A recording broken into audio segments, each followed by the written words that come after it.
ఇట్లా చాలా మంది బాధితులు ఉన్నారు. మీ పేరు? నా పేరు సుమన్ సార్. ఏ సర్వే నెంబర్? 277. ఎవరు ఆక్యుపై చేసింది?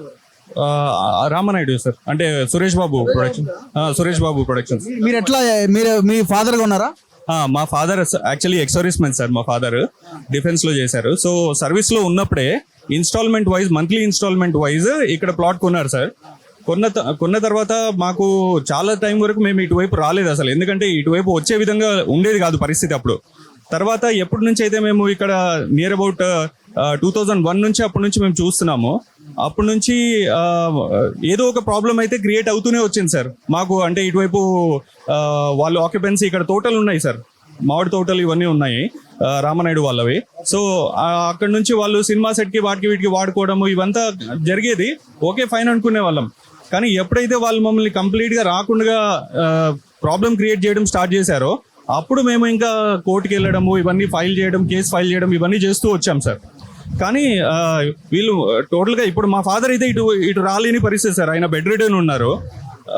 ఇంకా మేమైతే లీగల్గా అన్ని విధాలుగా ఫైట్ చేసి అక్కడ రూమ్ కట్టుకొని మొత్తానికి ఎలక్ట్రిసిటీ పర్మిషన్ తీసుకొని, పర్మిషన్ వచ్చిందా?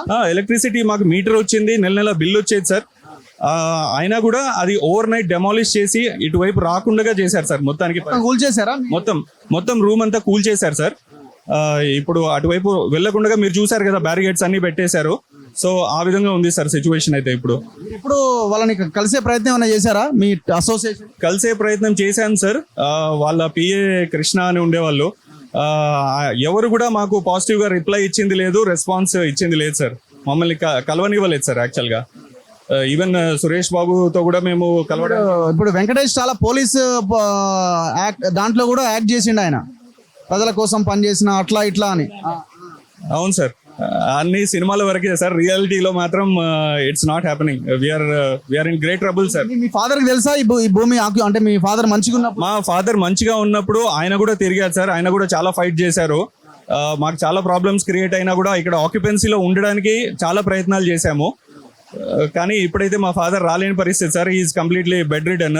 సో మాకైనా మా పిల్లలకైనా ఉపయోగపడుతుందేమో అనే ఉద్దేశంతో మేము ఫైట్ చేస్తున్నాం సార్ ఇప్పుడు. సో ఇది దగ్గుబాటి వెంకటేష్ అండ్ సురేష్ బాబు వాళ్ళిద్దరు వైఫ్స్ కి సంబంధించిన స్కామ్. ఇది కబ్జా. ఇది ఒక ఆర్మీ జవాన్ భూమిని కూడా ఈ దొంగలు కబ్జా చేశారు. పొద్దున లేస్తే పోలీస్ అని అదని ఇదని రకరకాల పాత్రలో నటించే వెంకటేష్ ఈ దందాకి తెరలేపిండు. సర్వే నెంబర్ 277 వీళ్ళది. మొత్తం 850 మంది. ఇందులో 26 ఎకరాలు పర్టికులర్గా ఈ దగ్గుబాటి ఫ్యామిలీ కబ్జాలో ఉన్నది. లేఅవుట్ అయిపోయిన తర్వాత ఆ లేఅవుట్ని కాదని మళ్ళీ అగ్రికల్చర్ భూముల కింద మార్చుకొని దొంగ పత్రాలు సృష్టించి ఈ మొత్తం వ్యవహారం చేశారు. ఒకసారి రూమ్స్ ఆనాడు వీళ్ళు కట్టుకున్న రూమ్స్ 1986 తర్వాత లేఅవుట్ అయిపోయిన తర్వాత వీళ్ళు కట్టుకున్న రూమ్స్ ఇవన్నీ ఒకసారి చూడండి. వీళ్ళు కొంతమంది ఇందులో ఉన్నారు. ఇవన్నీ రూమ్స్ అయిపోయినాయి. వాటర్ ట్యాంకులు కట్టుకున్నారు, టెంపుల్ కట్టుకున్నారు. ఈ రకంగా డెమాలిష్ చేసి పడేసారు మొత్తం. ఇది ఆర్మీ జవాన్కి సంబంధించిన వాళ్ళ ప్లాట్. మదర్ పేరు మీద ఉంది, B Ramalakshmi. The plot belongs to అని పెట్టారు. Plot number B362. సో ఇట్లా ఈ పొలిటీషియన్స్, సినిమా వాళ్ళంతా కలిపి ఈ విలువైన భూమిని లేపేశారు. ఓకే, మీదే survey number? Survey number 277 sir. ఎవరు మీరు కబ్జా చేశారు? మా సురేష్ బాబు కబ్జా చేసిండు. మీరు ఎట్లా ఎప్పుడు కొన్నారు? అదే అప్పుడు మా మామ వాళ్ళు ఎప్పుడో కొన్నారు. మా కట్నం కింద అది ఆ ప్లాట్ మాకు అప్ప చెప్పారు. కట్టం కింద? కట్నం కింద అదే కరోనా వచ్చింది. ఆ కరోనా టైంలో కదా వీళ్ళు వచ్చి చొరబడ్డారు. రాత్రి మొత్తం కబ్జాలు చేసి ఇట్లా డెమాలిష్ చేసేసి మొత్తం ఇప్పుడు ఆక్రమించుకున్నారు. మమ్మల్ని లోపలికి పోనీయట్లేదు, రావట్లేదు. మొత్తం బ్లూ షూట్లు పెట్టేసి మొత్తం మమ్మల్ని పోకుండా. మీదెన్ని గజాలు? మరి 200 గజాలు సార్. 277 200 గజాలు. మామని ఏం అడుగుతున్నారు? మీ మామ ఇచ్చింది వెంకటేష్ కబ్జా చేసింది. ఏం చెప్పాలి? నేను ఇచ్చినా అప్ప చెప్పినా నేను నా టైంలో. కానీ దాన్ని నేనేం చేయాలి మరి అని వాళ్ళు మాకు అదే గొడవ అవుతుంది ఇప్పుడు. అందుకోసం మరి దయచేసి మీ తరఫున మేము ఆల్రెడీ అప్పుడు ఈ ప్రజాభవన్ కూడా పోయి కలిసి కూడా మాట్లాడినాం. అప్పుడు ప్రజాభవన్ పోయి కలిసిన తెల్లారే వీళ్ళు పోయి వెంకటేష్ రేవంత్ రెడ్డిని కలిసారు. కథ అంతలా ఆగిపోయింది అది. ఇక మేము అప్పుడు పోయిన అప్పుడు ఎంత కొన్నారట మీ మామగారు? అప్పుడు 12 లక్షలు పెట్టుకున్నారండి. ఏ ఇయర్ లో కొన్నారు మీ మామ? 2014లో అట్లా. 2014లో. తర్వాత ఇక మేము ప్రజాభవన్లో కలిసిన వీడియోస్ మేము అప్పుడు రేవంత్ రెడ్డి వాళ్ళు అందరి పోయి అక్కడ ప్రజావాణి దగ్గరికి వెళ్ళి వాళ్ళకి వెళ్ళి కలిసినామా. ఇంకెవరు మీదమ్మా రండి. బట్టి విక్రమార్క రండి రండి. మీదే సర్వే నెంబర్ అమ్మా? మాది 165 అండి. ఎవరిది? మీరు మీరు కబ్జా చేసింది? మాది కాకతీయ. కాకతీయ. ఎవరి కాకతీయ? మరి శశిధర్ రెడ్డి, మరి జనార్దన్ రెడ్డి, మరి జనార్దన్ రెడ్డి అండి. టీఆర్ఎస్ ఎమ్మెల్యేగా చేసిన మొన్నటి దాకా. అవును సార్. మీది ఎన్ని గజాలు? 300 గజాలు. 300 గజాలు. ఓకే. మరి అడిగారా వాళ్ళని ఎవరు ఉన్నారు ఏంటని? మేము అడగటానికి అవకాశం ఇవ్వరు కదా సార్. వెళ్ళడానికి కూడా అవకాశం లేదు కదండి. ఎవరు రానివ్వరు కదండి మమ్మల్ని. వెళ్ళినా కూడా చాలా బాధపడుతున్నామండి. ఎప్పుడో కొన్ని రూపాయి ఇచ్చేసుకొని పద్దాక ఇట్లా అక్కడ కానీ ఇక్కడ కానీ స్టేషన్ల కానీ ఇంకా తిరుగుతూనే ఉన్నాం మేము. మీరు ఉండేది ఎక్కడండి? వచ్చి 9th ప్లేస్ అండి, కుకట్పల్లి. మీరు ప్రతిసారి ఇక్కడికి రావాల్సి వస్తుంది? వస్తున్నామండి. ఆనాడు బ్లూ షీట్ వేసిన రోజు మీరు లేరా?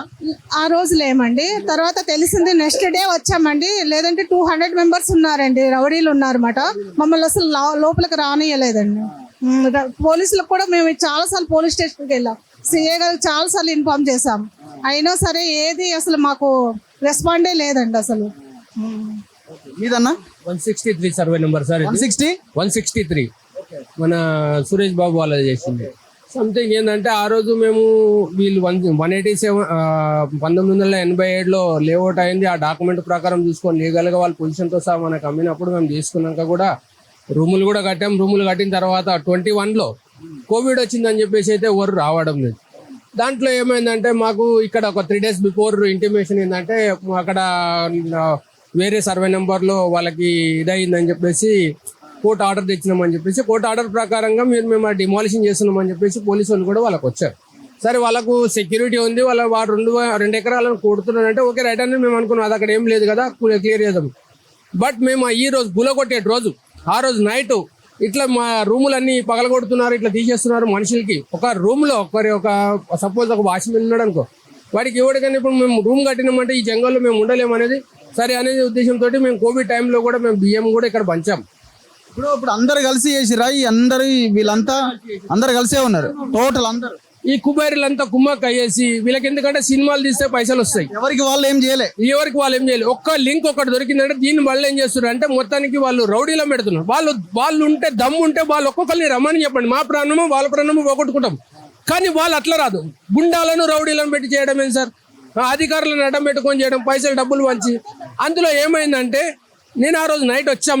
ఆ రోజు నైట్ 1 o'clock మేము ఇక్కడ ఉన్నాం. ఒక 6 members మేము ఇక్కడికి వచ్చాం. ఆ రోజు మా మీద కూడా అటాక్ చేయడానికి ప్రయత్నం చేశారు.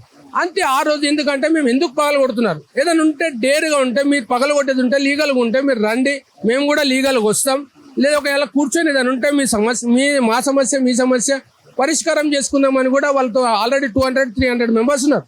ఆ రోజు నా కారు ఆ రోజు మేము ఒక 5 members ఉన్నాం కార్లో. మొత్తం 200 members ఇట్లా గుంపు చుట్టారు. ఒక్క వ్యక్తి కూడా మా మీద పై మీద చెయ్యేసి ఉంటే అందరూ మా మీద మమ్మల్ని చంపేవాళ్ళు, అంతే తప్ప ఏం కనిపించదు. లాస్ట్కి మేము ఒక నా నాలెడ్జ్ ప్రకారం నేను కొన్ని ఐటమ్స్ వాడి ఈ విధంగా ఉంది, నేను ఈ లోకల్, నేను ఈ విధంగా ఇక్కడ ఉంటాను, ఇక్కడ ఏమైనా చేశారంటే మా లోకల్లో కూడా మేము పిలిపించుకోవాల్సి వస్తుంది అని చెప్పేసి అప్పుడు చెప్పి ఆ నైట్ ఆగి మేము బచాయించిపోయినాం సార్. ఆ రోజు లేకపోతే మమ్మల్ని చంపేవాళ్ళేమని మేము ఆ రోజు నుంచి ఈ రోజు వరకు కూడా భయపడుతూనే ఉన్నాం. అధికారుల దగ్గరికి తిరగని రోజులు లేవు. ఒక టీఆర్ఎస్ గవర్నమెంట్ ఉన్నప్పుడు ప్రతి ఎమ్మెల్యేల దగ్గరికి, కార్పొరేటర్ల దగ్గరికి, అందరి దగ్గర తిరుగుతున్నాం. కానీ ఎవడు కూడా చేతుల్లో పెట్టాడు అన్నాడు అంతా. ఇదే సర్వే నెంబర్ అమ్మా? 166 అండి. ఎవరు ఎవరున్నారో మాకే తెలీదు. తిరుగుతున్నాం అంతే. మీరు అప్పుడు ఉన్నారా కొనేటప్పుడు? అబ్బో నా పేరు మీదే ఉందండి. 89లో రిజిస్ట్రేషన్ చేసాం, 86లో అడ్వాన్స్ ఇచ్చాం, 89లో రిజిస్ట్రేషన్ చేయించుకున్నాం. తిరుగుతానే ఉన్నాం. ఏం చేశారు? మొదట్లో కార్ రేసింగ్ అని తీసుకున్నారు. తర్వాత SCZలు అన్నారు రాజశేఖర రెడ్డి వచ్చినాక. తర్వాత మొన్న 24లో మేమేం తీసుకోవట్లేదని డిక్లేర్ చేసేసాడు. వీళ్ళు ఏం చేశారు? మా అందరి పేరు మీద కలిసి హైకోర్టుకి వెళ్ళారు. హైకోర్టుకి వెళ్ళి మేము అసలు సంతకాలు పెట్టకుండానే హైకోర్టుకి వెళ్ళారు. వాళ్ళు మేము తీసుకోవట్లేదు, మీరు హ్యాండ్ ఓవర్ చేసుకోండి అన్నారు. హ్యాండ్ ఓవర్ చేసుకోవడానికి ఎక్కడ ఉంది? అక్కడ హ్యాండ్ ఓవర్ చేసుకోవడానికి వస్తున్నాం, తిరుగుతున్నాం, వెళ్తున్నాం. మొత్తం బ్లూ షీట్లు పెట్టిరు కదా.